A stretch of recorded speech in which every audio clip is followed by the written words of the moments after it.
भैया दूज पौराणिक कथा। भैया दूज के संबंध में पौराणिक कथा इस प्रकार से है। सूर्य की पत्नी संज्ञा से दो संतानें थीं, पुत्र यमराज तथा पुत्री यमुना। संज्ञा सूर्य का तेज सहन न कर पाने के कारण अपनी छाया मूर्ति का निर्माण कर उन्हें ही अपने पुत्र पुत्री को सौंपकर वहां से चली गई। छाया को यम और यमुना से अत्यधिक लगाव तो नहीं था, किंतु यमुना अपने भाई यमराज से बड़ा स्नेह करती थी। यमुना अपने भाई यमराज के यहाँ प्रायः जाती और उनके सुख दुख की बातें पूछा करती, तथा यमुना यमराज को अपने घर पर आने के लिए भी आमंत्रित करती, किंतु व्यस्तता तथा अत्यधिक दायित्व के कारण वे उसके घर न जा पाते थे। एक बार कार्तिक शुक्ल द्वितीया को यमराज अपनी बहन यमुना के घर अचानक जा पहुंचे।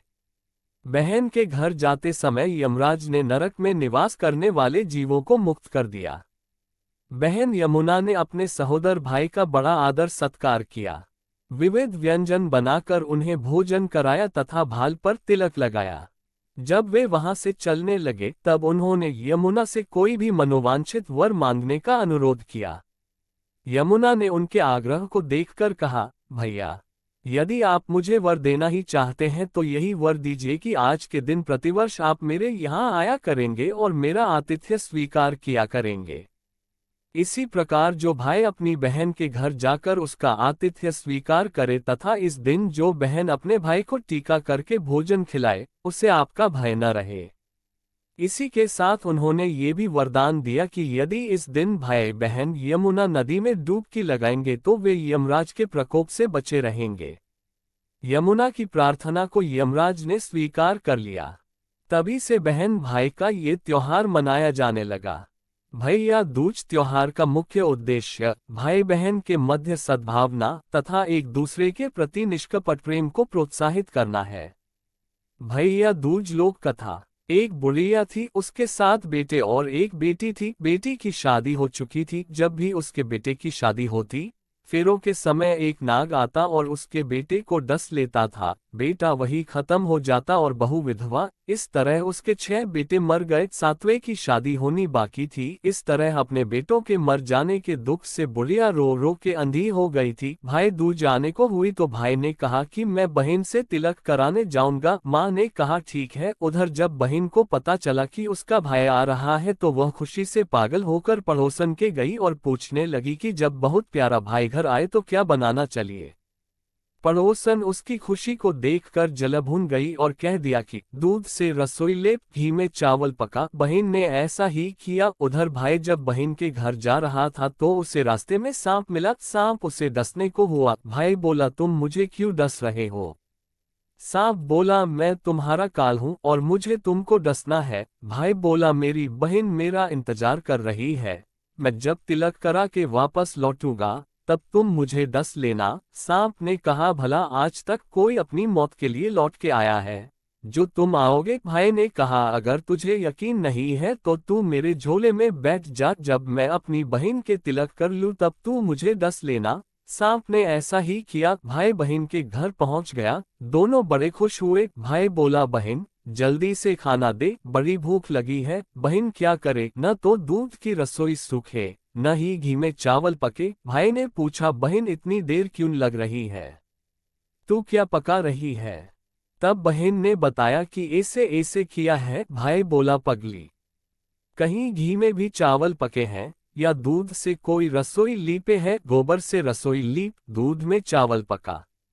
बहन ने ऐसा ही किया। खाना खा के भाई को बहुत जोर नींद आने लगी। इतने में बहन के बच्चे आ गए। बोले, मामा मामा हमारे लिए क्या लाए हो? भाई बोला, मैं तो कुछ नहीं लाया। बच्चों ने वह झोला ले लिया जिसमें सांप था। जैसे ही उसे खोला उसमें से हीरे का हार निकला। बहन ने कहा, भैया तूने बताया नहीं कि तू मेरे लिए इतना सुंदर हार लाए हो। भाई बोला, बहना तुझे पसंद है तो तू ले ले, मुझे हार का क्या करना। अगले दिन भाई बोला, अब मुझे जाना है, मेरे लिए खाना रख दे। बहन ने उसके लिए लड्डू बना के एक डब्बे में रख के दे दिए। भाई कुछ दूर जाकर थक कर एक पेड़ के नीचे सो गया। उधर बहन के जब बच्चों को जब भूख लगी तो माँ से कहा कि खाना दे दो। माँ ने कहा, खाना अभी बनने में देर है। तो बच्चे बोले कि मामा को जो रखा है वही दे दो। तो वह बोली कि लड्डू बनाने के लिए बाजरा पीसा था, वही बचा पड़ा है चक्की में, जाकर खा लो। बच्चों ने देखा कि चक्की में तो सांप की हड्डियां पड़ी है। यही बात माँ को आकर बताई तो वह बावड़ी सी होकर भाई के पीछे भागी। रास्ते भर लोगों से पूछती कि किसी ने मेरा गैल बाटोई देखा, किसी ने मेरा बावड़ा सा भाई देखा। तब एक ने बताया कि कोई लेटा तो है पेड़ के नीचे, देख ले वही तो नहीं। भागी भागी पेड़ के नीचे पहुंची, अपने भाई को नींद से उठाया। भैया भैया कहीं तूने मेरे लड्डू तो नहीं खाए? भाई बोला ये ले तेरे लड्डू। नहीं खाए मैंने, ले दे के लड्डू ही तो दिए थे। उसके भी पीछे पीछे आ गई। बहन बोली नहीं भाई तू झूठ बोल रहा है, जरूर तूने खाया है, अब तो मैं तेरे साथ चलूंगी। भाई बोला तू ना मान रही है तो चल। फिर चलते चलते बहन को प्यास लगती है।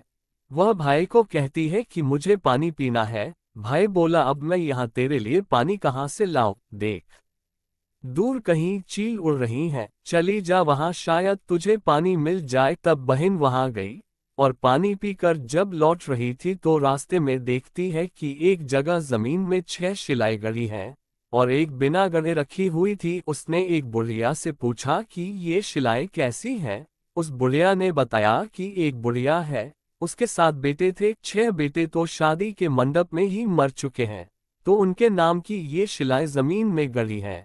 अभी 7वें की शादी होनी बाकी है, जब उसकी शादी होगी तो वह भी मंडप में ही मर जाएगा, तब ये 7वीं शिला भी जमीन में गड़ जाएगी। ये सुनकर बहन समझ गई ये शिलाएं किसी और की नहीं बल्कि उसके भाइयों के नाम की हैं। उसने उस बुढ़िया से अपने 7वें भाई को बचाने का उपाय पूछा। बुढ़िया ने उसे बतला दिया कि वह अपने 7वें भाई को कैसे बचा सकती है। सब जानकर वह वहां से अपने बोल खुले करके पागलों की तरह अपने भाई को गालियां देती हुई चली। भाई के पास आकर बोलने लगी तू तो जलेगा, कुटेगा, मरेगा। भाई उसके ऐसे व्यवहार को देखकर चौंक गया पर उसे कुछ समझ नहीं आया।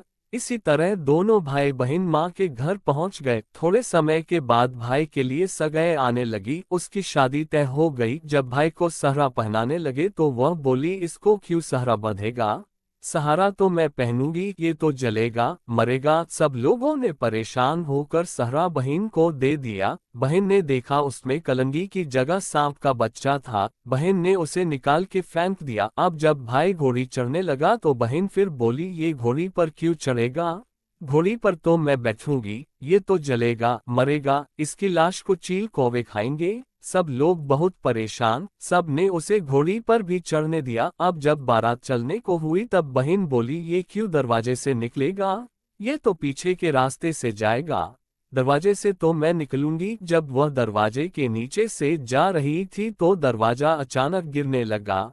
बहन ने एक ईंट उठाकर अपनी चुनरी में रख ली, दरवाजा वही की वही रुक गया। सब लोगों को बड़ा अचंभा हुआ। रास्ते में एक जगह बारात रुकी तो भाई को पीपल के पेड़ के नीचे खड़ा कर दिया। बहन कहने लगी ये क्यों छाव में खड़ा होगा, ये तो धूप में खड़ा होगा, छांव में तो मैं खड़ी होगी। जैसे ही वह पेड़ के नीचे खड़ी हुई, पेड़ गिरने लगा। बहन ने एक पत्ता तोड़कर अपनी चुनरी में रख लिया, पेड़ वही की वही रुक गया। अब तो सबको विश्वास हो गया कि ये बावली कोई जादू टोना सीख कर आई है, जो बार बार अपने भाई की रक्षा कर रही है।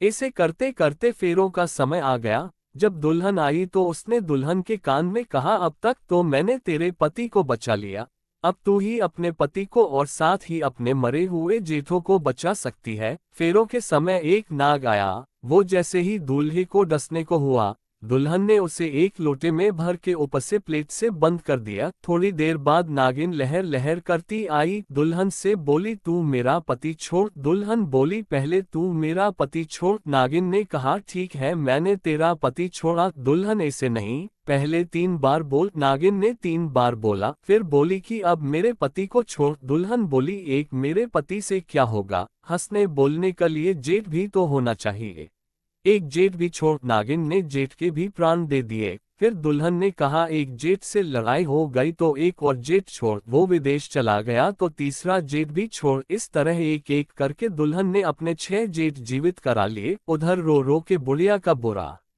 हाल था कि अब तो मेरा सातवां बेटा भी बाकी बेटों की तरह मर जाएगा। गांव वालों ने उसे बताया कि उसके साथ बेटा और बहुएं आ रही है, तो बुढ़िया बोली, अगर यह बात सच हो तो मेरी आंखों की रोशनी वापस आ जाए और मेरे सीने से दूध की धार बहने लगे। ऐसा ही हुआ। अपने सारे बहू बेटों को देखकर वह बहुत खुश हुई। बोली, यह सब तो मेरी बावली का किया है, कहाँ है मेरी बेटी।